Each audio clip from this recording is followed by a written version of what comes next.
கிறிஸ்தவமே என் வார்த்தை கிடையாது. உதயநிதி ஸ்டாலின் நான் கிறிஸ்தவர், நான் காதலித்து மணந்த என் மனைவி கிறிஸ்தவர் அப்படின்னு ரொம்ப பெருமிதமா அவர் அதுல என்ன சொல்றாரு, ஐ எம் எ ப்ரௌட் கிறிஸ்டியன்ங்கிறார். உதயநிதி ஸ்டாலின் தன்னை ப்ரௌட் கிறிஸ்டியன் சொல்லிக்கிட்டா அது மதவாதம் இல்லையா, மத வெறி இல்லையா? ராஜா என்ன ஹிந்துன்னு நான் சொல்லிக்கிட்டேன்னா உடனே மதவாதம் வந்துடுறேன். எவ்வளவு பெரிய தீய சக்திகள் இவர்கள்.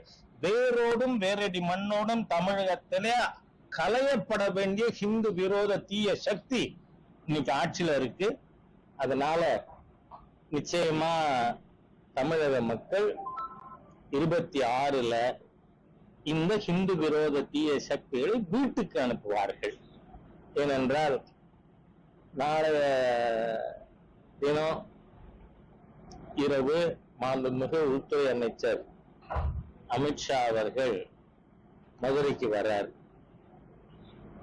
மாண்புமிகு உள்துறை அமைச்சருடைய போன விசிட் அன்னைக்கே நான் சொல்லியிருந்தேன், அமித்ஷா அவர்கள் வந்தார், கண்டார், வென்றார். அதனால தமிழகத்துல 7வது